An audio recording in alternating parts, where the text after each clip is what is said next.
El propósito de esta noche son las elecciones 2026, Congreso y presidente en Colombia. Esta noche están invitados tres estrategas de lo más selecto.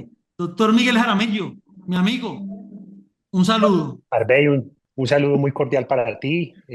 Un placer estar esta noche en este conversatorio contigo. Unas buenas noches también para el profe Penso, para Andrés y para toda la audiencia. Una noche propicia para decir fuerza al bravo pueblo de Venezuela, fuerza y libertad en medio de la calamidad que vive la democracia en ese hermano país. El profe Penso, bienvenido a esta charla. Hola Harvey, buenas noches, gracias por la invitación. El León de Acopol, mi amigo, bienvenido a la mesa. Hombre, Harvey, gracias por ese cálido saludo, gracias por esta invitación. Un saludo especial a José, a Miguel. Lo primero que vamos a analizar es las fortalezas de los influenciadores, de los expresidentes, de los partidos seguramente. Bueno, muchísimas gracias, compañeros. No, yo tengo ahí cinco observaciones de manera muy puntual. La primera, recorriendo el país, sobre todo el occidente del país, sobre todo territorios como Bogotá, Suacha, Chía, la sabana bogotana, han sido fortines tradicionales de la izquierda y donde efectivamente pues hay un sentimiento un poco agridulce frente a lo que viene siendo la inversión social y el impacto a nivel burocrático. Yo siento que se ha perdido mucha de esa fuerza. Se mantiene ese 30% en la izquierda y hay otros sectores que lo están apalancando. Segunda conclusión, yo creo que hay un centro que hoy está brillando en los primeros 5 lugares de todas las encuestas presidenciales y las encuestas de matiz, igual que digamos que en algunas de las preferencias. Ese centro va a ser protagonista como nunca antes, porque coincide un poco con lo pendular del gran hastío por los polos, aunque estamos en un país polarizado. Una tercera, digamos, no es conclusión, observación, una idea que lanzo al aire para discutirla, es que yo siento una centro derecha que está muy dividida.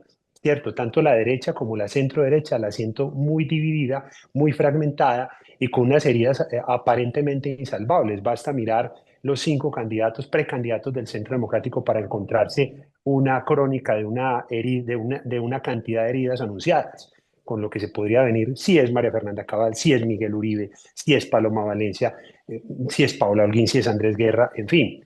Creo que la figura, digamos, ya en una cuarta conclusión de lo que está arrojando la escucha social digital, sobre todo en las grandes ciudades, me lleva a mí a una conclusión y es que hemos perdido mucho de los matices político-ideológicos y hoy se está votando más desde el metro cuadrado del ciudadano, creo que mucho más en cierta proporción, sobre todo en las ciudades. Y una quinta observación o idea suelta que dejo a consideración es que de una u otra manera yo siento que de una u otra forma a mitad de este año va a empezar a haber una desbandada de muchos de los dirigentes, sobre todo gobernadores y alcaldes que todavía mantienen la ilusión con este gobierno, porque muchos se han alineado a fuerza de apretar los dientes con el ánimo y la ilusión de que les aprueben presupuesto, pero nos hemos dado cuenta, yo creo que, no sé si coinciden conmigo o no, que la capacidad técnica y ejecutiva de este gobierno es la gran falencia, más allá de la ideología que uno profese, donde le mueva el corazón. Resulta que no solamente el presidente Gustavo Petro va a mover sus fichas, tiene un año donde va a tener presupuesto, digamos así, ampliado, pero también los gobernantes locales, las grandes ciudades también, todos quieren colocar su congresista. Andrés, es que las mediciones todas miden lo urbano, pero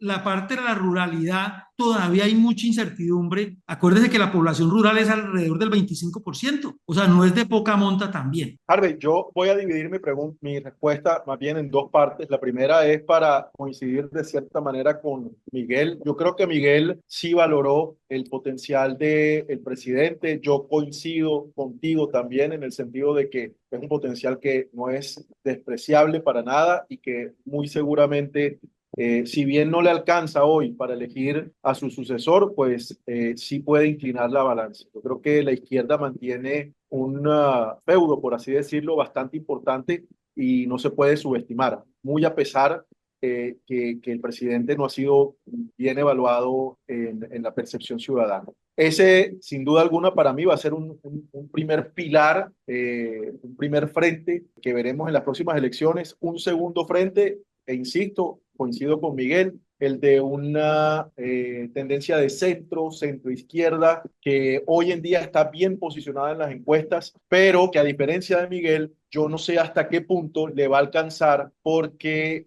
yo creo que ya llegando el momento de las elecciones en el 2026, aproximándose el 2026, hemos visto en el pasado cómo la centroizquierda tiende a desinflarse por algo que el mismo Sergio Fajardo, por ejemplo, que es uno de sus representantes, reconoció, y es que no emociona. Y finalmente, yo pienso que existe una muy alta probabilidad de que el país se pueda volver a polarizar. Entonces, en este sentido, la centroizquierda tiene que ser lo suficientemente hábil para ser parte de esa polarización, para ellos también entrar a emocionar al país. Eso como un segundo frente, como una segunda columna. Yo veo una centroderecha que, como indicó también Miguel, está hoy fraccionada, que tendría que unirse y para incorporar un poco lo que tú nos has pedido y es la participación de los presidentes o de los expresidentes más bien, veo por ejemplo a Iván Duque muy en la tarea de tratar de unir esa centroderecha en lo que él llama una alianza nacional republicana. Veo a Iván Duque, por ejemplo, muy en la misma línea de César Gaviria. César Gaviria también está explorando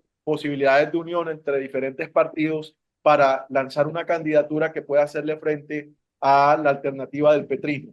Entonces, empiezo allí a colocar las figuras de los presidentes en ese tercer frente y veo un último frente muy independiente, por así decirlo, que es el del Centro Democrático, que yo pienso que va a repetir la experiencia del 2022 teniendo candidato propio. De hecho, pues ya están en una consulta. Ahora, que más adelante ellos se unan a otros candidatos también es factible, pero por lo pronto van independientes. Es un partido que hoy de cierta manera tiende o está tendiendo a recuperar su imagen, su percepción de la mano del presidente Uribe, que es su líder natural y que sin duda alguna pues va a dar también mucho que hablar, si bien hoy no veo que le alcance tampoco para ser o para elegir un presidente ellos solos. Ahora bien, ¿quién nos falta en este ajedrez? Juan Manuel Santos. Juan Manuel Santos es, como dicen muchos por ahí, un estratega, un jugador de póker. Él está detrás de defender su legado. Está hoy, dicen, muy cercano a las candidaturas de centro izquierda. Falta ver que esto realmente sea así. Lo he visto distanciarse, por ejemplo, en los últimos días de muchas de las posiciones del presidente. Entonces, como dije también, él siendo un buen jugador de póker, seguramente terminará apostándole a opciones que él vea ganadoras. ¿Hay posibilidades de que él suba la imagen con lo que tiene hoy en día que es Chequera? Yo me voy como a unas capas que quiero como decantar para entender un poco el fenómeno. Pues hay que entender un poco que el cambio de estilo de gobierno y de ideología de gobierno no solamente representa no fue el efecto solamente de una fatiga natural social de los gobiernos de derecha y de los gobiernos que estaban ahí, que venían con unos malestares sociales desde hace mucho tiempo, sino que lograron muy inteligentemente, y esto sí hay que decirlo, es que la derecha se preocupó mucho por los asuntos económicos en Latinoamérica y en Colombia, tal cosa, y descuidó los políticos, ese trabajo de hacer político de base, de abajo, tal cosa, un poco hacer esos tejidos. En la izquierda lo supo aprovechar en el tiempo, digamos, hasta que se les dio, digamos, la oportunidad de conquistarlo, y eso hizo que básicamente aprovecharan el malestar social y lograran insertar y cambiar algunas metáforas en algunos sectores de la sociedad. Acordémonos que Castel dice que las metáforas son cerebrales, las narrativas y los cuadros y los marcos de opinión y demás son mentales. Entonces, cuando usted cambia las metáforas, pues logra sostener en el electorado unos preceptos, así a usted le vaya regular bien o mal, logra sostener, digamos, unos preceptos a punta de narrativas porque tiene las metáforas incrustadas. Entonces, por eso a uno le sorprende que diga que con este gobierno, con todo lo que le dicen, con todo lo que hace, con todo lo que le ponen, con todo lo que le quitan, pues obviamente se sostienen un 35% de preferencia electoral, de aprobación de su gobierno, perdón, y demás, que es la proporción similar a lo que obtuvo él en las elecciones en la primera vuelta. Fíjese que si uno saca de 22.700.000 electores que votaron en primera vuelta, el 35% da como 7.900.000 y él obtuvo 8.5 millones de votos. Quiere decir que él tiene, podríamos decir, un nicho duro, por mucho que caiga, yo cálculo que caiga el 30%. Eso que le permite, digamos, en términos básicos, jugar y negociar y poder tener oportunidad de pasar a segunda vuelta. Si el gobierno en este año logra, como ha logrado en el Congreso, porque uno también cuando va al Congreso y está en el Congreso se da cuenta que la Cámara está muy alineada con el gobierno, ya sea por plata, ya sea por política, ya sea por convicciones sociales o por ciertas alineaciones con esas metáforas y narrativas, pues puede lograr incluso incrementar ese 35%, yo pienso que puede llegar a un 38% en la posibilidad de jugar con ese 38%. Ahora, si uno decanta del 38% y quita el resto, pues da un 62% de electores, digamos, y de ese 62%, no sé, Jonse, de pronto me ayuda aquí, es como un 5% entre votos mal marcados, votos tal cosa, es como un 5% aproximadamente, pues eso viene quedando más o menos como un 62% para dividir entre el resto del espectro. ¿Cómo se va a comportar el resto del espectro? Es el desafío. Petro tiene las cartas sobre la mesa. Tiene partido de gobierno como el de la U, que no es que esté desalineado con él. Muchas de las cosas del partido de la U las tiene alineadas en Cámara y Senado. Y muchos de los partidos del Partido Liberal Verde también están con él jugando en Cámara y Senado. Entonces hay que tener en cuenta las maquinarias, las fuerzas y la estructura de opinión que pueda tener Petro en la forma de jugar. Andrés Pues Santos. yo lo digo un poco doloroso porque está tratando de que su proyecto no naufrague, pero nunca cultivó un tema de trabajo de base, de trabajo de terreno, y lo que le sirve a él es mirar con quién juega mejor, a dónde se para y se ubica mejor, para lograr sostener medianamente su bandera política, que no le haga boicot a su Nobel de Paz y demás, y a su apuesta internacional, para poder mantener fichas dentro de esos gobiernos y jugar un poco a eso. Yo veo a Gaviria muy incrustado dentro del Partido Liberal, es decir, dentro del Partido Liberal fundamentado su capacidad de negociación en el partido más grande del Congreso, que es el Partido Liberal, sumando Cámara y Senado, es el partido más fuerte del Congreso, lo veo jugando con eso. Le aprobaron un poco la reforma, la reelección de presidente, pero no le van a jugar tan fácilmente, digamos, a que él le imponga con qué candidato presidencial se van a ir, no va a ser tan fácil el juego. Veo a Uribe muy fortalecido en términos del contraste con Petro, en términos del uribismo, no en términos, porque el uribismo hay que entenderlo como más grande que el Centro Democrático y más grande que el mismo Uribe. Es una filosofía, una estructura, una forma de pensar el país, tal cosa, y eso tiene unas capas en las que permea y logra extenderse mucho más él, y yo lo veo a él jugando fuerte y duro para que el uribismo, más que el Centro Democrático, que también va a jugar con eso, pues logre posicionar candidatos y no en vano ha elegido presidentes, incluso que son de muy bajos niveles en las encuestas. Y veo a Duque, pues poniendo de candidato presidencial a María Paula Correa o a Molano o a los que siempre tomó la foto, siempre los mismos cuatro de la foto, poniéndole presidente, ahí no tiene juego. No. Él está apostándole a un proyecto que viene como muy soterradamente hace tiempo, que es construir un gran liberalismo, un gran conservatismo o partido de derecha y una fuerza de izquierda para quedar en tres partidos y bloques fuertes en el país disputándose el poder. Entonces yo veo como esa es mi lectura un poco de lo que puede estar pasando. Y si me anticipo un poco a la pregunta para dejarles como el piso, yo veo que la estrategia de Petro no debe ser unir al al pacto histórico tan temprano. Debe tener tres grandes bloques dentro de ese pacto, jugando en las regiones, con avales en las regiones en Cámara y en Senado, y apostándole esos tres bloques en una consulta, gran consulta, que ahora sí se llame pacto y consolide el pacto. Esa sería la estrategia más importante para Petro en este momento. Oiga, Miguel, hay algo que uno visualiza aquí en esta gráfica y es que uno ve liderazgo muy grande en las dos esquinas, ¿no? Uribe uniendo de un lado, Petro, pero el centro como tal, el centro político, no tiene un líder que aglutine. ¿Ustedes qué piensan de eso? Pues yo pienso que hay tres figuras que a pesar de lo que dice Andrés de la ponderación de las encuestas, pues que más allá de la muestra, yo confío mucho en la ponderación y sobre todo en la forma en la que hay simetría con la escucha social digital, al menos con los proveedores que yo trabajo, siempre encuentro mucha simetría en las encuestas reales, las ficticias y nunca coinciden y en esas poco creo, en esa morcilla no me la como. Yo sí creo que el gobierno nacional va a implementar una estrategia, desde la Casa de Nariño ya se habla de que podría ser la ministra Muhammad esa candidata presidencial, es la que han puesto a sonar al igual que María José Pizarro. Pero recordemos que hoy el gobierno tiene un gran reto y es que tiene el pacto histórico como partido. Y es un pacto histórico que tiene algunas fragmentaciones que hoy podrían operar como diferentes subsistemas sí y solo sí esa macrobilletera que usted tanto insiste, Harvey, y que muchos han sabido gastársela inteligentemente en los años que les corresponde, esta vez sí se gasta de la mejor forma posible, ¿cierto? Y se hace de una manera inteligente. Lo que pasa es que el gobierno ha demostrado una capacidad ejecutiva casi que precaria, con muchísimas limitaciones. La alta rotación del gabinete de ministros denota mucha improvisación, se cometen errores niños, casi que infantiles. La estrategia de Petro para mí es poner a sonar varios candidatos presidenciales propios de propias tropas de líneas muy fuertes de pura sangre de izquierda que finalmente van a estar en las listas al Congreso. Y oígase bien, oiga estos nombres: Daniel Rojas, actual ministro de Educación, va a ser candidato al Congreso. El señor ministro de Minas, Andrés Camacho, también lo va a hacer. La ministra Muhammad también lo va a hacer. Y seguramente, tomando bien la medición de los tiempos, Petro se subiría a una candidatura que puede ser un caballo de Troya. Blanco Blanco es es gallina gallina. lo pone y Claudia López se llama. Diría yo, hipotéticamente en el ejercicio actual, pero pues obviamente hay que darle tiempo al tiempo. Repito, alcaldes y gobernadores del país, y a propósito de esto cito el famoso movimiento político Propósito, profe Penso, que ahorita me gustaría que usted hablara, sobre todo por su cercanía con el exalcalde Pumarejo de Barranquilla, que hace parte de esos 20 alcaldes. El poder político de las regiones va a pesar mucho en esta oportunidad. Esa Junta Fico, Andrés Julián Rendón, la Junta de Verano, lo que pasa en la costa Caribe, Dilian Francisca y compañía. Entonces va a pesar mucho ese poder regional y yo creo que en ese orden de ideas, ahí, digamos, hay una gran oportunidad para poder entender qué pudiera ser definitivo. Que lo tradicional es Bogotá, Antioquia, cierto, como para ver juntas, pero creo que aquí va a haber una mayor diseminación a la hora de hacer estadística.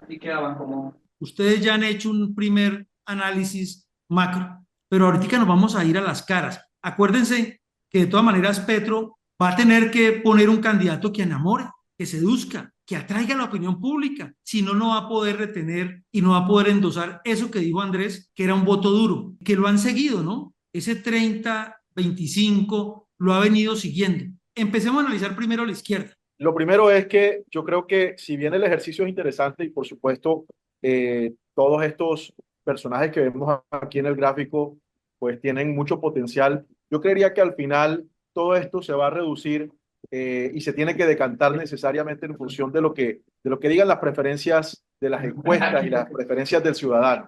Yo como consultor político tengo una máxima y es que no todo el mundo puede ser o es un candidato viable. Usted puede tener toda la experiencia, puede tener el nombre que usted quiera, pero si no tiene lo que yo llamo el pega-pega con la gente y no lo favorecen las encuestas, pues olvídese que usted va a ser elegido.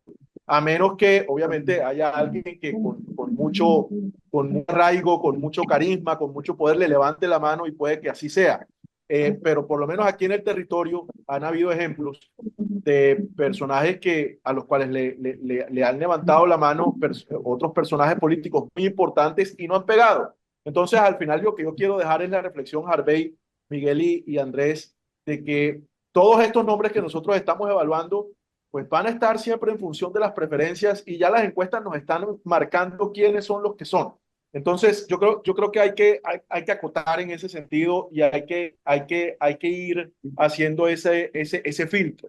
Y en segundo lugar, tú ahorita preguntabas, Harvey, ¿por qué no funcionó el famoso equipo Colombia en las elecciones del 2022? Y yo creo que eso es algo que nosotros como consultores podemos responder. Desde mi perspectiva muy personal, el equipo Colombia no hizo una buena labor comunicacionalmente hablando. La campaña de Federico Gutiérrez no tuvo una buena estrategia de comunicación. Lo digo sabiendo que muy seguramente hubo colegas detrás de esa campaña, pero es que el impacto que vino de parte de la campaña de Petro fue tan contundente que una opción independiente de alguna manera, una opción que venía de las regiones, una opción vamos a llamarle hasta novedosa, pues se dejó enmarcar como uribista y finalmente lo que hicieron fue condenar, por así decirlo, como uribista a un candidato que si bien tenía una cercanía con Uribe, pues no venía de las entrañas del uribismo, pero así lo vendieron desde la campaña de Petro al país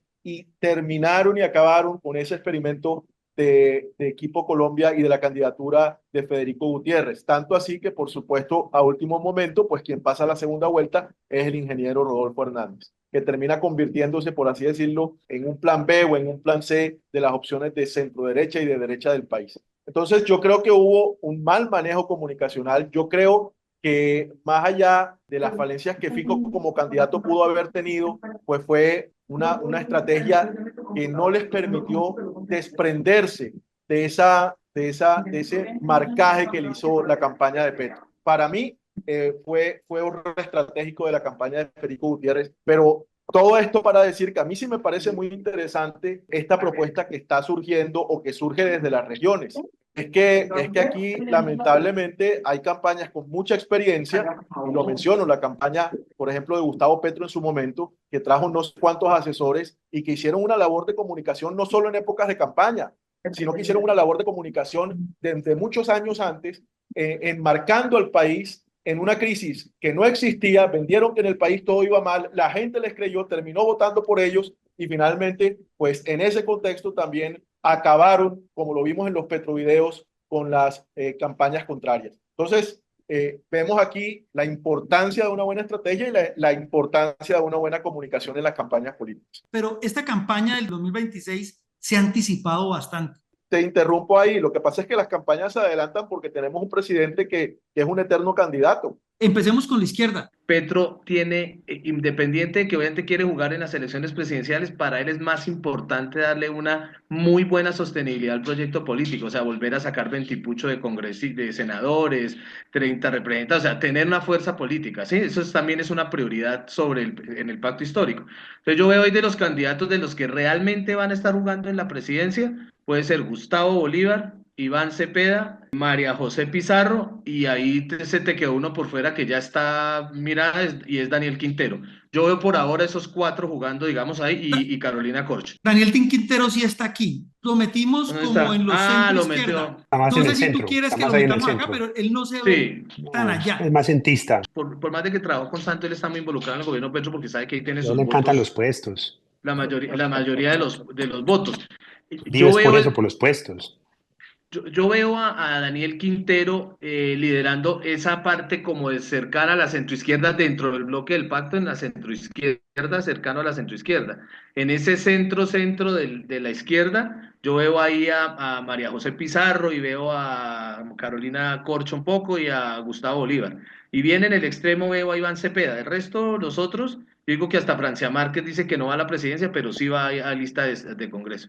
Si quiere la quitamos, pero Carlos Caicedo, acuerde que en las mediciones, en la primera ganó a Carlos Caicedo. Yo no sé, pues porque no es muy conocido, pero mira, salió liderando. Y en la segunda, en esta que hicieron en diciembre, también salió después de Carolina Corcho. Yo Yo coincido. creería, Yo pienso que Caicedo, si bien puede ser, por ejemplo, un buen candidato a vicepresidente, porque sin duda alguna representa una región muy importante electoralmente y se ha ganado, por así decirlo, su espacio. Yo no veo a Caicedo en lo personal con una dimensión nacional que hoy le permita ser una candidatura a la presidencia viable. Él puede ser candidato, ya lo fue de hecho en el pasado, pero no le veo todavía la fuerza nacional, la dimensión nacional que le permita ser un candidato por sí solo, ojo, por sí solo, viable a la presidencia. ¿Quién sería primero en este grupo? Yo veo a Bolívar. Yo veo a Gustavo Bolívar Sí, de primero, es sin de duda primero. el más mediático, el más frentero. ya se hizo contar.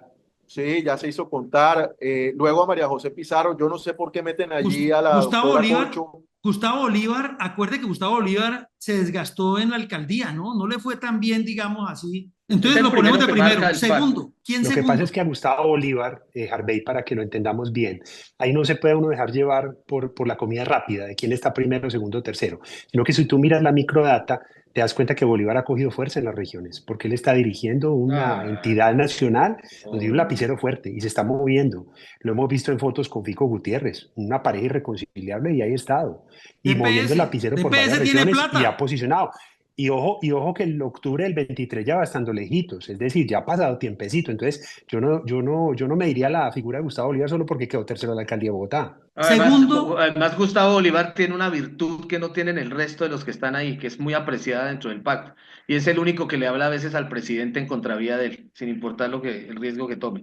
Y eso le gusta a la gente. Carolina Corcho y Pizarro, muy abajo, fuera de foco. Yo veo ¿Cómo a lo ven? Carolina Corcho cogiendo vuelo, tomando vuelo debajo de Bolívar. Pizarro, Yo veo a Pizarro Pizarro creo muy, que vuelve al Congreso. Es una mujer que ha sido buena congresista, se destaca, es conciliadora.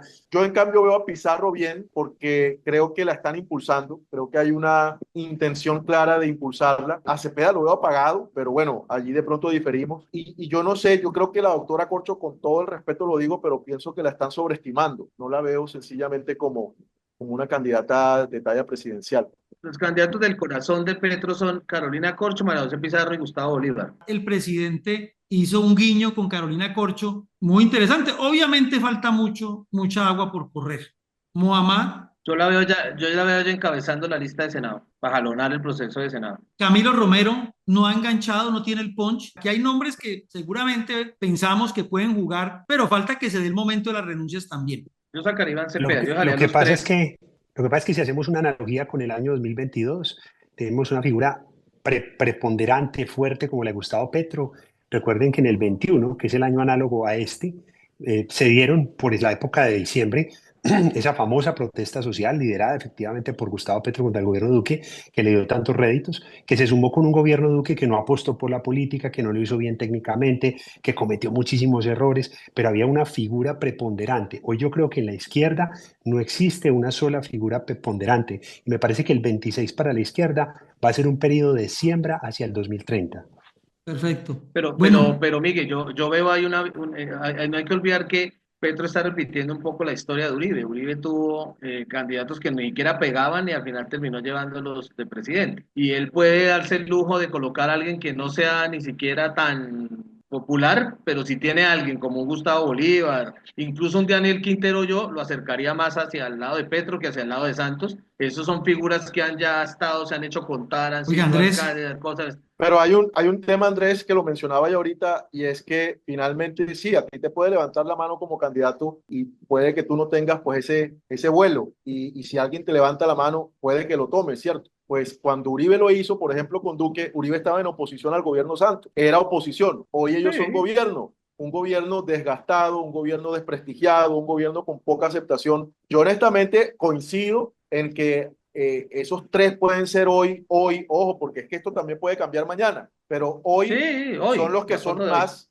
son los que son más probablemente candidatos del petrismo, pero de ahí a que sean opciones viables es otra cosa. Pues ahí no, yo no veo probabilidad, yo veo una siembra, yo veo un De Petro acuerdo. 2010, sembrando, creciendo, porque son figuras importantes. Por eso yo hablé mucho de que él está más preocupado por conservar su proyecto político. Andrés, tú mencionaste el que diga Uribe. El que diga Uribe funcionó inclusive con Santos. Así fue. Uribe Sí. coloca a Santos y coloca a Duque y bueno. En este caso, el que diga Petro, ¿será que cercanamente o hay esa posibilidad? Porque tú lo mencionaste, Andrés, algo así parecido. José dijo, es que era oposición a Santos, pero cuando eligió a Santos él era gobierno. O sea, y Santos no era buen candidato. Pero ojo, venía Ahí hay unos Uribe, contrastes, muchos de esas matices hay que verlas, sin la pero pasión, sino con el claro, cálculo del claro, pero comportamiento ojo, electoral. venía Uribe, Andrés, venía Uribe de ser el presidente con mejor percepción en el 2010, casi con un 80% de favorabilidad. Él ponía a quien él le levantara la mano, lo ponía. Él sí, pero lo que yo vengo sosteniendo es que no es tan fácil hacerlo, que es muy difícil hacerlo. Yo diría que más son las excepciones que lo que sí ocurre. Pero Y tengo José, mi duda yo lo cuando él que, eligió a Santos venía con un 58, mira, terminó con un José, 58. yo lo que entiendo en Andrés un poquito es, no estamos, ya dijimos al principio que no le alcanzaba a Petro para colocar por sí solo presidente, pero dentro de ese Bueno, grupo de la izquierda, dentro de ese pacto histórico, Petro, el que diga Petro seguramente es muy posible esa es que mi sea. referencia. Esa es la Esa es referencia mi que estoy referencia. entendiendo. Vámonos al centro. Juan Manuel Santos, el centro izquierda. Yo subiría un poco a Juan Manuel Galán y creería que ahí quedan los tres de centro que hoy Pero veo yo estamos en con la centro mayor izquierda o en el centro. ¿O cómo? centro, izquierda, centro. Y subiría a Juan Manuel Galán. Creo que esos son los tres más viables con mayor probabilidad. Honestamente, pues desde mi perspectiva, a Daniel no lo veo, a Roy lo veo solamente haciendo el mismo ejercicio que hizo la vez pasada para después terminar apoyando a otro personaje. A Juan Fernando Cristo no lo veo, así renuncia. Alejandro Gaviria no lo veo. A Luis Fernando Velasco tampoco. El que de ese grupo me parece que podría ser una sorpresa es Juan Daniel Oviedo, pero que yo lo pondría más en la centro derecha. Centro derecha, correcto, de acuerdo. Pero Yo venga, les, yo estos les tres, comparto mi apreciación. sí, Yo veo el Yo les candidato de comparto mi centro apreciación. izquierda, Yo veo candidato de centroizquierda exclusivamente a Claudia López. Por eso Daniel Quintero se tomó una foto con Caicedo y con Francia Márquez en diciembre, anunciando de alguna manera. Tuve oportunidad de conversar con él aquí entre nos y me dice: yo voy a jugar ahí en la candidatura del Pacto Histórico, como un bloque del Pacto Histórico para que elijamos entre tres o dos o tres candidatos. Entonces, porque él sabe que Claudia López en la centroizquierda lo diluye. Entonces, él tiene que jugar en un bloque donde el que diga a Petro vaya a la candidatura y lo mueva. Entonces, por eso yo pongo a Daniel Quintero en el bloque de Petro y dejo a Claudia López sola en la centroizquierda, porque yo no veo otro candidato que le compita, salvo por ahí Juan Fernando, que está haciendo algunos temas. De resto, no veo un candidato fuerte en la centroizquierda, sino a Claudia López. Hay una figura que no se ha mencionado en toda la noche, pero que para mí es preponderante y es la mujer. Creo que en todos los matices políticos hay una mujer hoy con grandes probabilidades, salvo en la izquierda, ¿cierto? Pero en la centro derecha, perdón, en la centro izquierda, en el centro y en la centro derecha derecha, estamos viendo mujeres con opción. Yo creo que dentro de del llamado centro o centro izquierda, Claudia López hoy es la figura que tiene más opción de ser presidenta de Colombia. E incluso no les extrañe, por primera vez en la historia del país, una segunda vuelta de dos mujeres, una de Sí, centro izquierda y otra de centro derecha. De Lo o acuerdo, dejo sea, sobre el papel. de Sergio acuerdo. Fajardo revivió por enfrentarse a esa mujer. Sergio Fajardo no es de centro derecha y menos santista. Yo incluso lo veo muy entre entre y lo la veo centro solo, derecha y el centro, entre la centro derecha y el centro. Por ahí lo y lo veo veo solo. deambulando y lo veo muy solo, efectivamente sin bases, ni siquiera en Sí, sí, sí. Antioquia, Sí, que no, debería no, tener no. bases en Antioquia. En el caso de Daniel Quintero, yo creo que más que la lectura anticuada y vieja de la maquinaria política, hay que entender a un personaje como estos como un hombre hábil, travieso, inquieto en lo digital, que se mueve con muchísima habilidad, que recorre el país, que es capaz de mover masas y movilizar. Entonces no se le puede subestimar. Yo creo que hoy no le conviene, o sea, él hoy tiene su corazón con Petro, pero él no quiere marcarse dentro del petrismo. Y es un hombre que tuvo la confianza del presidente Juan Manuel Santos y yo creo que él tiene una buena relación, tanto con esa casa como con la Casa Liberal de César Gaviria. ¿Cómo está Daniel Quintero en la casa? 30% sobre un 100%. Lo que pasa es que lo de Federico Gutiérrez es aplastante. Cuando tú tienes el lapicero, pues la cosa es muy distinta y a veces varía, pero digamos que de una u otra manera él ha logrado desmarcarse. En la casa tiene una base, pero repito, es que aquí no otra vez, o sea, salgámonos del lugar común de la maquinaria política Sí, no es de tradicional maquinaria, esta no es del de año maquinaria. 2021, pues es Es- viejísimo. Estamos en el año 2024, donde hay que entender los fenómenos latinoamericanos que vienen siendo una mezcla de una máquina que no es tan visible políticamente, que no es ideológicamente tan notoria, sino de figuras individuales que juegan a ser fighters, como el caso de Daniel Quintero, y que ahí van a tener una gran potencia y que además en lo digital son muy potentes y son muy hábiles para moverse. Pero ahí hay una acotación importante, Miguel. Yo creo que el tema de que Daniel Quintero esté ahí muy pegado, como dije yo, dentro del pacto, pero muy pegado en la centroizquierda, es un candidato por esa habilidad que le permite ensancharse hacia la centroizquierda, a recoger votos del pacto hacia la centroizquierda. Claudia López genera una resistencia mayor, tiene más posibilidades de ganar, pero tiene una resistencia mayor para ingresar al pacto, para extenderse hacia el pacto entonces hay que mirar también el juego de la estrategia, dentro de la estrategia, qué candidatos me permiten en segunda vuelta a mí ensancharme mucho más o en la primera vuelta poder tener un Eso, ensanchamiento mucho más fuerte. lo que dice Andrés es muy cierto y yo creo que como para ir sacando conclusiones, porque al final la charla tiene que arrojar unas conclusiones, yo creo, y corríjame si me equivoco, en que todos coincidimos como un primer punto que en la izquierda no hay un candidato que hoy tenga la fuerza suficiente para ser elegido presidente o presidenta. Al petrismo le tocaría buscar, bien sea para la primera vuelta o para la segunda vuelta, sin duda alguna, una alianza con los sectores de centro izquierda que ahora estamos discutiendo. Creo que todos estamos de acuerdo con eso, ¿no? Sí, Y Bueno, definitivamente yo creo, pues con todo respeto, decir que, o sea, hay votos, hay máquinas, sí, pero no hay carisma, no hay sí, no punch, hay, son políticos del siglo Exactamente, pasado. y no es el Entonces yo digo, pues momento. como exactamente. que Roy Barreras, Ya. que Juan Fernando Cristo, que el señor Luis, el señor exministro Luis Fernando Velasco. Yo pienso que estamos Sí, hablando de políticos sí, de otra época, sí, el sí, mismo sí. Jorge Robledo. Si quieren, me permito tomar unos de derecha también. Yo creo que el caso de Abelardo de la Espriella, el caso de cómo están manejando a Miguel Uribe, el caso del señor Enrique Gómez. Estamos hablando de candidatos que son de otra época. Hoy, como se está eligiendo presidentes en América Latina, nos tiene que llevar a una profunda reflexión sobre las tácticas que se están utilizando a nivel de aire, tierra y digital y ver que eso está cambiando demasiado. Y que Yo, esa yo, reflexión que hace Miguel es muy importante porque si hay una enseñanza que nosotros debemos dejar de esta charla como consultores políticos es que un candidato no se hace de la noche a la mañana, que es algo sobre lo sí, que yo he venido total, ¿no? insistiendo Sí, no. a Y lo ese largo tema de fabricante de de la, presidentes o que fabricante de alcaldes, pues del no, nada que encuentro. ver, de acuerdo. Sí, sí, sí. Bueno, Yo creo que y yo, digamos, en resumen, les voy a comentar, mire, en resumen, por ejemplo, mucha gente dice Vargas Lleras, digamos, tiene el país en la cabeza, pero no ha logrado conectar, ¿no? El punch de él no ha sido con la opinión pública, más es estructural, pero falta ver en esta etapa porque él ha aprendido. Venga, le hago una pregunta, Fajardo, lo tenemos aquí en medio de Galán y Claudia López, e intuyo que Centro ustedes lo derecha. quieren como bajar. no, yo lo quería, el fenómeno Fajardo siempre, digamos, en el estudio que has hecho pues Fajardo nos ha dado la oportunidad que ha jugado en las últimas 4 elecciones, más o menos, entonces uno pues tiene la lectura y jugó en medio también de un plebiscito, digamos, en las 2 elecciones que cayeron, y cuando uno ve con comportamiento en los estudios de cultura política, además la gente siempre se quiere ubicar en el centro porque es una posición de confort para no exponerse en que yo soy de extremo o que alguna cosa siempre se ubica, pero al final en las elecciones terminan ganando candidatos o de centro derecha a derecha o candidatos como en este caso el Petro de izquierda. Entonces Fajardo siempre aterriza como un Alcácer de que le alivia a uno un poquito ese malestar de sentirse tan allá, pero al final cuando uno va a votar va y votas en su inconsciente votas o por la centro derecha tal cosa allá, pero no va a votar por él.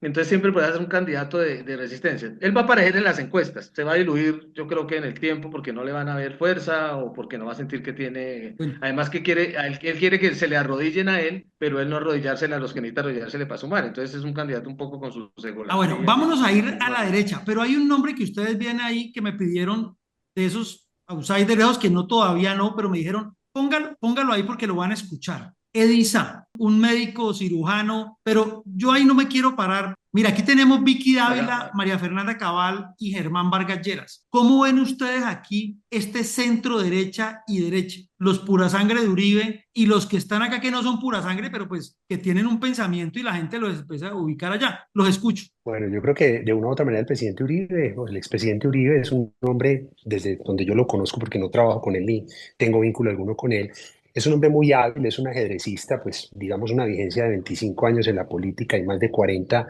en el servicio público. Juega primero con sus muchachos, pues obviamente a medirlos, a garantizar la democracia interna de un partido, a hacer un ejercicio que muchas veces lleva a profundas heridas. Y hoy hay profundas heridas del centro democrático, como ya lo he señalado. Creo que hay un segundo bloque que podrían ser un poco los partidos tradicionales, que son esa Junta Cambio Radical, Liberal, Conservador, que seguramente muchos de ellos de matiz centro-derecha, dentro de sendos partidos, podrían jugar de este lado.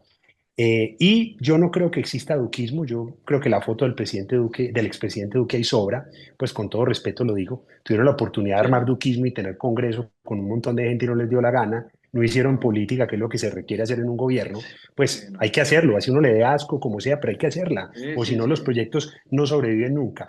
Lo de sí. Miguel Uribe yo creo que es una siembra para el 30, María Fernanda Cabal creo que es la que pinta dentro de esa junta, y el fenómeno Vicky Dávila es un tema de estudio digno de un montón de laboratorios y de análisis que veremos cuánto aguanta el impulso de haber dejado la revista Semana hace poco más de un mes y medio, de aquí a ya los actos de lanzamiento y cuando la veamos hablar, porque la oratoria en esto es muy importante y más que la oratoria, el fondo de entender las políticas públicas, porque yo creo que ese es un tema que para la gente pesa mucho, sobre todo en las edades de 40 a 60 años, sobre todo los jóvenes se dejan llevar quizá un poco más por la imagen, por el impulso, pero yo creo que el discurso y el conocimiento de política pública es fundamental, sobre todo cuando venimos de dos gobiernos, no solo el de Duque, sino el de Petro, con tantas limitaciones para la ejecución pública. Escuche Si lo me que va a lo, decir per- José si, Penso, José. si me lo Sí. permites, yo yo creo que ahí faltan dos personajes De acuerdo. que creo que se están asomando. De pronto me falta alguno más, pero yo metería ahí a uno que ya lo anunciaron, que es David Barguil, del Partido Conservador, y el otro que creo que también está asomando la cabeza es Juan Carlos Pinzón. Yo consideraría a esos dos, me parecen además dos buenos elementos. David Sí, Barguil dígame. para ganar, para liderar. Hablemos de los que están. Por eso hacía la diferencia entre candidatos probables y candidatos viables. Entonces, para mí un candidato probable es Barguil y de pronto quizá Pinzón, que veo que también está asomando la cabeza bastante en redes sociales. Sí veo a Vicky arriba, veo a Vargas Lleras también muy bien posicionado, a pesar de que le hace falta, como sabemos. Veo también a la Cabal, creo que la Cabal está haciendo un trabajo interesante de un discurso polarizante que le puede rendir frutos. Fíjate que yo no veo tan fuerte, y esto lo digo a nivel personal, quizá Miguel, siendo antioqueño, sabe más que yo no veo tan fuerte a Paloma Valencia, veo un poco más arriba a Miguel Turbay. Lo que pasa es que yo creo que también hay que entender, yo no lo llamo, pues, aunque el punto de vista de José es bien interesante, viables, ¿cómo es? Viables y Probables, yo le probables. llamo probables Claro, a los que ponen su nombre a consideración. para englobar un poco, hay tres tipos de candidatos y yo creo que a esta lista le faltan un montón, porque va a haber un montón de queredores, de deseadores, de probables y de viables, Claro. porque la vez pasada fueron 68. Hablaban estos días con César Caballero, me decía, yo tengo más ya 55, Miguel. Entonces, nosotros estamos hablando de los que quizá pudieran tener muchísima más cercanía a la viabilidad, cierto, que tienen algo detrás, pero lo que pasa es que esta lista y este abanico es enorme. No, y hay Sí, una claro. cosa que considerar ahí. Si usted tiene una lista de 50 y pucha candidatos, es imposible que usted pueda fácilmente defender el resultado de una encuesta con parcialidad midiendo 58 candidatos en una tarjeta. Para mí en la foto aparecen, en mayo aparecen, del lado del petrismo aparecen Gustavo Bolívar, Carolina Corcho Pizarro. Y María José Pizarro. Para el lado del centro, yo veo a Daniel Quintero haciendo aguas aquí a mayo un poco, si aparece o no, empezar a ver qué resistencia tiene, pero veo a Claudia López, veo a Juan Manuel Galán, a Fajardo y al otro, y de pronto Juan David Oviedo, esperando a ver cómo marca él Daniel. De ritmo. Juan acuerdo. Daniel Oviedo esperando a ver cómo marca su comunicación, porque a veces su comunicación se vuelve insoportable en algunas cosas en su forma de comunicar y la gente ya en la alcaldía lo vio. Y en el otro lado veo a Vicky Ávila, a María Fernanda Cabal y a Germán Vargas Lleras. No veo más ahí en ese lado. Bueno, para mí, conclusión, no, estamos en un momento donde hay una aceleración inevitable de la campaña presidencial colombiana.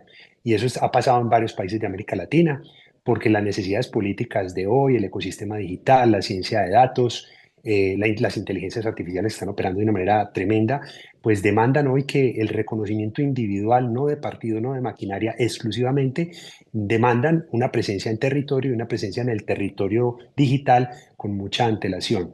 Para mí esa es una de las principales conclusiones. Y en el caso de las presidenciales colombianas, vamos a asistir a un primer semestre de una rebatiña en búsqueda de avales en diferentes partidos, de una búsqueda de firmas interminable de cualquier cantidad de movimientos significativos, de un montón de preselecciones de candidatos y debates, de heridas entre sectores, de un presidente Petro tratando de utilizar bien esa billetera con alcaldes y gobernadores que aún confían en él, o aprietan dientes y confían en él, o no confían en él, lo que sea, pero lo que le resulten réditos.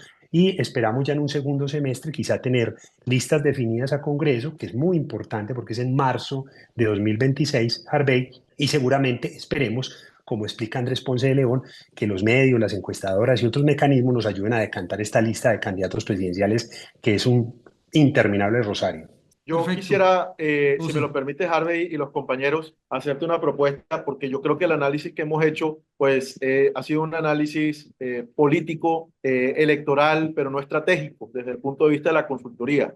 Yo creo que este año con la inteligencia artificial tenemos inmensos retos los consultores políticos en materia de comunicación, en materia de ganarnos el voto, en materia, por qué no decirlo también, de campañas de ataque y cómo nos van a atacar, cómo seremos atacados en las campañas. Es una discusión que creo que hay que dar más allá del análisis electoral o político básico de quiénes van a pasar de cara a un 2026 inmerso casi que totalmente en la inteligencia artificial. Sí, definitivamente falta un poco de un debate estratégico estratégico, pero también un debate de cómo es, de la estructura del poder, ¿no? De cómo se estructura el poder dentro de la campaña. Yo veo mucho a un Petro tirándosela toda este año. O sea, Prosperidad Social le está regalando hasta tangas Victoria's Secret en agua, distinto de Agua Blanca. Entonces, por primera vez se pusieron una tanga Victoria's Secret allá para celebrar el Año Nuevo. Eso para ellos es una sensación porque le está quitando el dinero a los corruptos, contrabandistas y se lo está dando a ellos. O sea, todas esas dinámicas un poco de coger el dinero y regarlo en las regiones va a jugar un papel importante.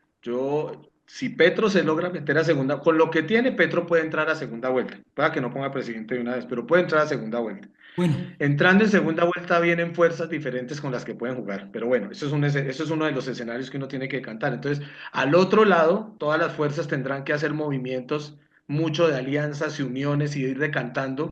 Yo creo que esto se va a ir a 4 y probablemente hasta 5 vueltas si es que antes de las consultas de los partidos hacen reuniones para ir decantando entre los mismos partidos candidaturas que les permitan rápidamente a través de encuestas y mecanismos de comunicación ir posicionando esa unión de candidatos. Entonces, ahí hay un tema que entra el tocompé, pero eso es un análisis después. Ese tocompé debe llevar a eso, porque si no lleva a eso, difícilmente podemos decir que es que a Petro lo van a derrotar como piensan derrotarlo. Petro tiene juego todavía, tiene juego. No estoy diciendo que bueno, pone solo, pero tiene juego. escuchar los expertos siempre es una delicia, pero nos va a quedar mucha tela por cortar. Yo creo que las estrategias, los análisis detallados se van a venir. Mire que están las mesas dando diferentes puntos de vista. No hay consenso de todas maneras, ahorita que llevamos ya 2 mesas, pero interesante, me parece súper interesante. Oiga, los quiero mucho, me encanta verlos así animados, Yo también chéveres, los quiero frescos. mucho. Los Feliz año veo para frescos. todos. Lo mismo para Igualmente. todos. Feliz Felicidades. 2025. Gracias por el Chao. espacio, Harold.